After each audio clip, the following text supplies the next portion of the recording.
시청자 여러분 안녕하십니까? 헬로티비 뉴스입니다.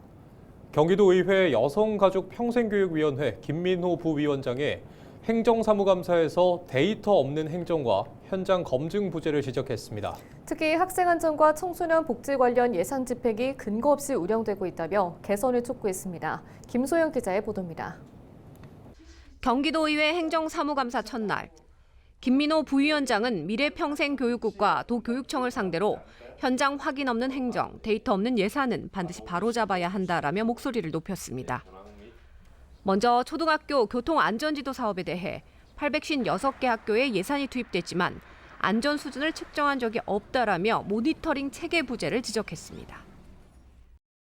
본인의 하나의 경험으로 인한 추측, 그 외에 어떤 학부모나 학생들을 대상으로 한 설문조사라든지 어떤 한번 샘플로 특정 지역을 몇 개 삼아서 사고율 이런 걸 조사를 해보셨어요? 그렇게 직접적으로 조사는 하지는 않았지만. 안 하셨죠? 네. 이 돈을 이렇게 내려 보내고 이런 그냥 심정적인 추측 말고는 아무것도 없죠. 학교 밖 청소년 지원센터 역시 실제 학업 복귀나 취업 연계 성과와 관련된 데이터가 없다며 개선을 요청했습니다. 실적이라고 적어놓은 대부분이 참여했던 인원, 사내 관리한 건수 여기 집중이 되어 있는데요. 그럼 이 프로그램을 운영하고 지원센터를 운영해서 실제로 청소년이 학업에 복귀했다든지 아니면 취업에 어느 정도 연결됐다든지 이런 데이터가 없는 것 같아요. 저희가 구체적으로 학교 밖 지원센터에 있는 친구들이 취업을 했다든지 대학을 진학했다든지 이런 데이터는 별도로 가지고 있지는 않습니다. 지역 교육협력 플랫폼 사업에 대해서도 인원수만 있을 뿐 학습 성과나 변화 지표가 없다며 단순 만족도 조사를 성과로 제시하는 형식적 행정이라고 비판했습니다. 경기도청과 경기도교육청을 대상으로 한 경기도의회 행정사무감사는 오는 20일까지 계속됩니다. 헬로티비 뉴스 김소영입니다. 포천시가 경기도와 함께 지방세 고액 상습 체납자를 대상으로 합동 가택 수사를 실시했습니다. 이번 수사 대상은 관 외에 살고 있는 고액 체납자였으며 명품 가방과 귀금속, 골프채 등 30점을 압류했다고 밝혔습니다. 포천시는 전문 감정기관을 통해 진품 여부를 확인한 뒤 공매 처분해 이를 지방세 체납액으로 충당할 계획이며 강도 높은 징수 활동을 이어갈 방침입니다.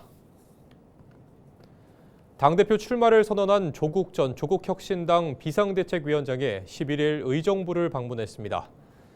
이번 의정부 방문은 조 전 위원장의 당대표 출마 첫 공식 선거운동 일정이었는데요. 조 전 위원장은 청년 소상공인 등 당원을 만나 애로사항을 듣고 정책적으로 지원할 수 있는 부분이 있는지 등을 살폈습니다. 앞서 조 전 위원장은 10일 과감한 혁신으로 국민 신뢰를 회복하고 당의 위기를 돌파하겠다며 당대표 출마를 공식 선언했습니다. 지난달 농어촌 기본소득 시범사업 대상지로 선정된 연천군이 성공적인 추진을 위한 실행 계획을 논의했습니다. 연천군은 10일 보고회를 열고 부서별 역할 분담과 추진 일정, 홍보 방안과 지급 체계 등을 구체적으로 공유했다고 밝혔습니다. 김덕현 연천군수는 군민들의 정주 의욕을 높일 수 있는 정책 발굴을 통해 한 단계 더 성장하는 계기로 삼겠다고 말했습니다. 이번 공모 선정으로 연천 군민들에게는 앞으로 2년 동안 월 15만 원씩 지역사랑 상품권이 지급될 예정입니다. 의정부시가 오늘 17일부터 의정부 사랑카드 결제 금액의 5%를 추가로 지급하는 행사를 진행합니다. 이번 행사는 지역화폐 우수지자체 선정으로 추진됐으며 시민들은 기존 10% 충전 인센티브에 결제 시 5%를 추가로 받아 최대 15%를 할인받을 수 있게 됐습니다. 행사 기간은 12월 31일까지며 지원 예산이 소진될 경우 행사는 조기 종료될 수 있습니다. 양주시가 지역 상권 활성화를 위해 상점가 6곳을 새롭게 지정하거나 구역을 확대했다고 밝혔습니다. 신규 지정된 곳은 덕정 골목형 상점가와 옥정 메인타워 상점가 등 3곳이며 가래비 중앙로 상점가를 포함한 3곳은 구역이 확대됐습니다. 상점가에 지정된 상인회는 상생 페이백 사업 등 중소벤처기업부와 경기도의 다양한 지원 사업에 참여할 기회를 얻게 됩니다. 지난 3월 남원 지역에서 횡단보도를 건너던 초등학생이 과속 차량에 치여 숨지는 안타까운 사고가 있었는데요. 유족들이 재발 방지 차원에서 횡단보도 사망 사고의 경우 처벌 수위를 높여야 한다고 주장하고 나섰습니다. 김남호 기자가 보도합니다. 지난 3월 18일 밤 8시 54분쯤 남원시 충정로 춘향골 체육공원 앞 횡단보도 사망사고 현장입니다. 초등학생이었던 11살 엄모군은 수영 수업을 마치고 친구들과 함께 집으로 돌아가는 길이었습니다. 하지만 횡단보도를 건너던 엄군은 빠르게 달려오는 차량에 치여 그 자리에서 숨졌습니다. 수영 강습을 마치고 집으로 돌아가던 엄군은 이곳에서 횡단보도를 건너다 100km 속도로 달려오는 차량을 피하지 못했습니다. 엄군이 사망한 곳의 도로는 제한속도가 시속 50km인 구간이었습니다. 검찰은 사고 발생 시간이 야간이었기 때문에 운전 업무에 종사하는 사람에게는 제한속도를 준수하고 전방 좌우를 잘 살피면서 사고를 미리 방지할 의무가 있다고 밝혔습니다. 또 사고 운전자가 제한속도를 시속 51.5km를 초과한 시속 101.5km의 속도로 진행해 피해자를 사망하게 했다며 금고 1년 6개월형을 구형했습니다. 하지만 유가족들은 처벌 수위가 너무 낮다며 억울함을 호소하고 있습니다. 금고 1년 6월이라고 얘기를 하더라고요.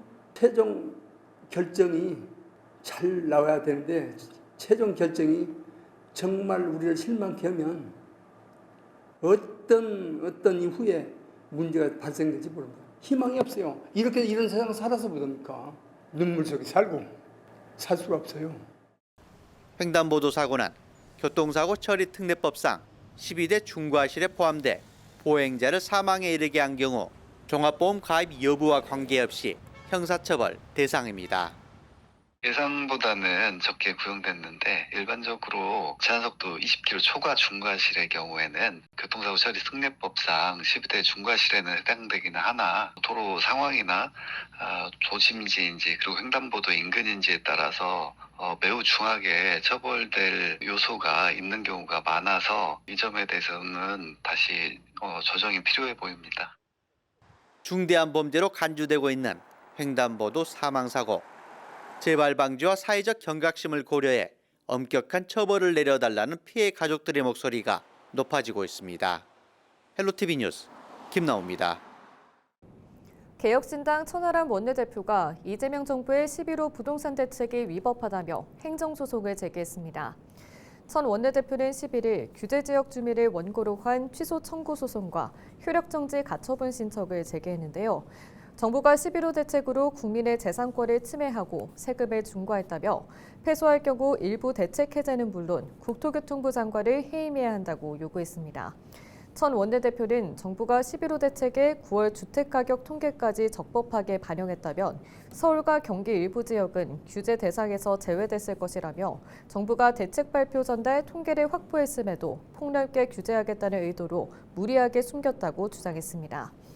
지난 10일에는 국민의힘도 정부의 11호 대책이 9월 주택 통계를 제외한 위법적 대책이라며 행정처분 취소 소송을 제기하겠다고 밝힌 바 있습니다. 정부의 11호 부동산 대책 이후 수도권 규제지역 아파트 매매 거래가 급감한 가운데 인접한 비규제 지역 거래가 22% 증가한 것으로 나타났습니다.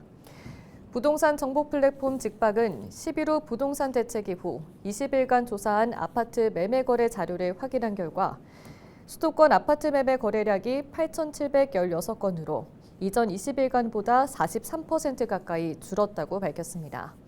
수도권에서는 서울 전역과 경기 12개 지역 등 규제 지역에서 같은 기간 아파트 매매 거래가 76% 감소했는데요. 정부의 수요 억제 정책 효과가 컸던 것으로 보입니다. 하지만 같은 기간 비규제 지역의 아파트 매매 거래량은 22% 증가했는데요. 수원 권성구가 73% 증가한 가운데 화성시 58%, 파주시 42%, 구리시 41% 등 증가율도 풍선 효과 양상을 보였습니다. 수도권 지역 11월 아파트 입주 전망이 크게 하락했습니다. 정부의 가계부채 관리 대책이 영향을 준 것으로 보입니다.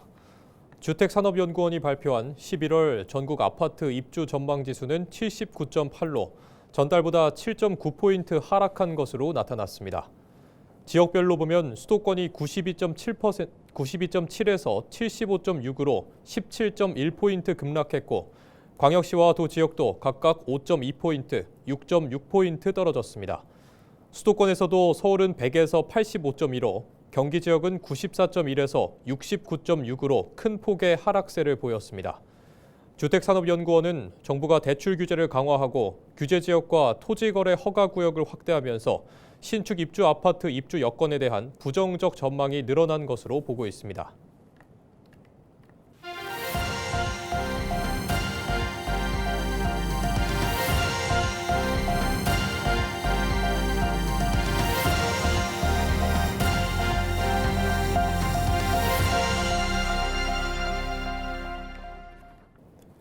인천시가 전국 최초로 시행한 소상공인 물류비 절감 정책인 1000원 택배의 2단계 확대 사업을 본격 추진합니다.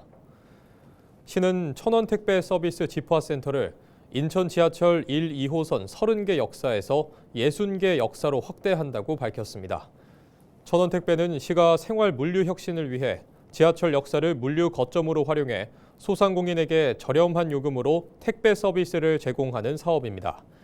인천 시내 지하철역 집화센터에 직접 물품을 입고하면 최저 1,000원부터 배송할 수 있고 사업장에서 물품을 픽업하는 경우 2,000원부터 이용할 수 있습니다.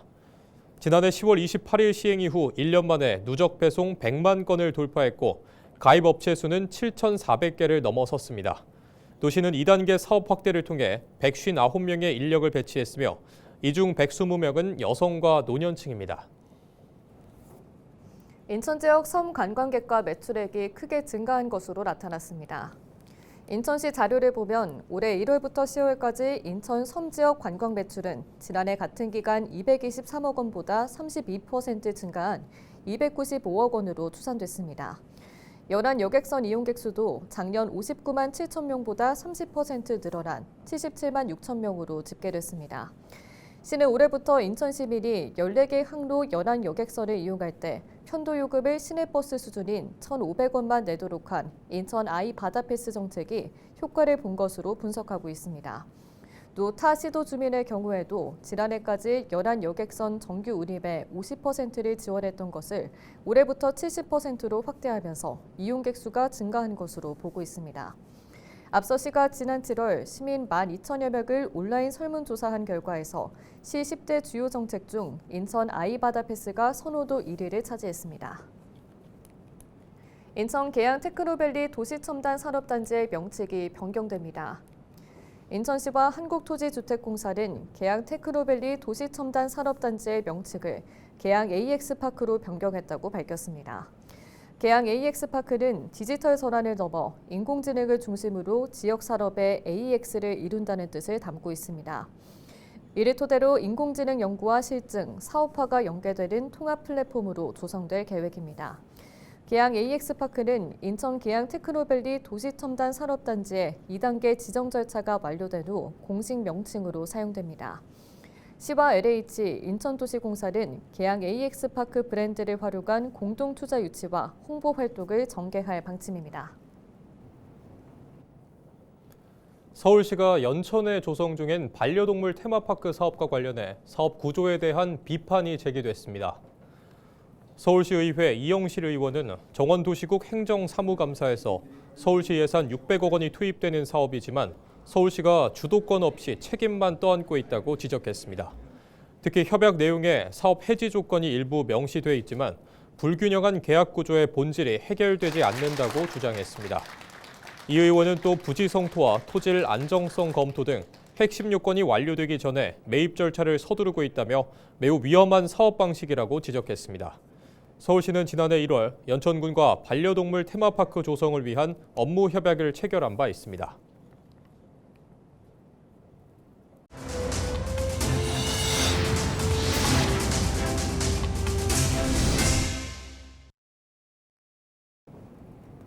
이상으로 뉴스를 마칩니다. 시청해주신 여러분 고맙습니다.